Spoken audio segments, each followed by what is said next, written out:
Al sur del condado de San Diego se encuentra la única planta desalinizadora de aguas subterráneas, la cual se encarga de distribuir agua potable a nuestras comunidades.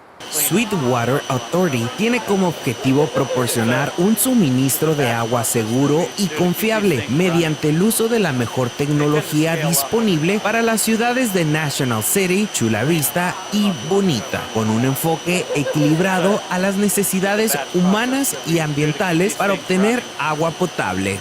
This facility provides enough water for 60,000 people in South Bay, and what's wonderful about this facility is it's a local drought-proof water supply that uses less energy than importing water from Northern California. So water takes a lot of energy to treat and make drinkable.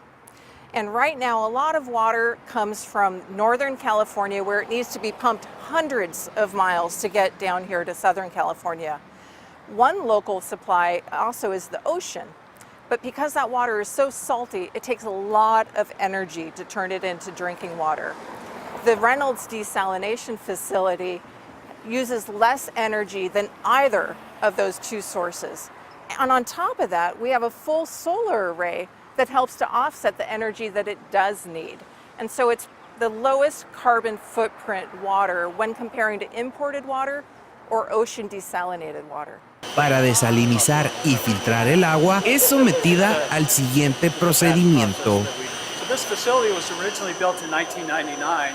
The entire building was constructed at that time with the idea that the capacity would be expanded in the future. So that expansion occurred last year. It was completed last year to increase the capacity from 5 million gallons per day to 10 million gallons per day. Included in the project are 5 new wells that draw water from the ground. It's called brackish groundwater, and that is sent to the treatment plant here at the Reynolds Desal facility for treatment. So the water from the wells, the first step that occurs in the treatment process is to go through these 5-micron filters. Each one of these vessels contains 176 3-foot-long 5-micron filters. What that does is it filters the little bit of sand that may come with the water that's produced in the well so that it does not continue past this point and get into the reverse osmosis treatment system. You notice that the pipes are all shiny. They are constructed of 316L stainless steel because the water produced in the wells is corrosive. It's brackish groundwater. So everything you see here is stainless steel. Everything else that the water touches is either fiberglass or PVC because the water is corrosive until it's treated. Una vez que el agua pasa por la primera etapa de filtración, el siguiente proceso es de osmosis inversa, que Luis nos va a hablar al respecto. Sí, el proceso de osmosis inversa es un proceso que es diseñado para remover altas concentraciones de sales que contienen las aguas crudas que vienen de los pozos. A través de bombas de alta presión, el agua entra en estos módulos y dentro de los módulos hay unas membranas que filtran el agua y así remueven las concentraciones de sales. El resultado es agua filtrada que ya tiene bajas concentraciones. Entonces, ¿esta agua ya se puede utilizar o todavía falta un procedimiento más?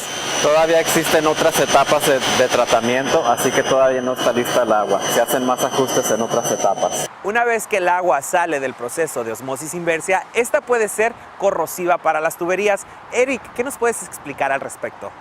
Para prevenir que el agua tratada sea corrosiva para las tuberías de Sweetwater Authority y los consumidores, desviamos aproximadamente un 20% del agua que extraemos de los pozos.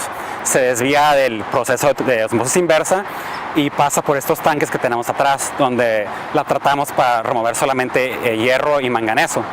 Después de esos tanques mezclamos el agua que pasa por estos tanques con el agua tratada para después añadir solamente un desinfectante y después de eso el agua está lista para enviar a los consumidores.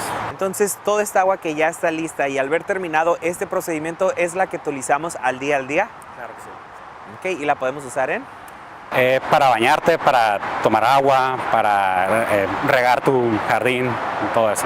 Varias veces al año se le da el mantenimiento necesario a esta planta para brindar un mejor servicio de agua a nuestras comunidades. Entonces, una vez que el agua pasa por todo este procedimiento, ya la podemos utilizar en el día al día. Para 50 en 50, Juan Villanueva.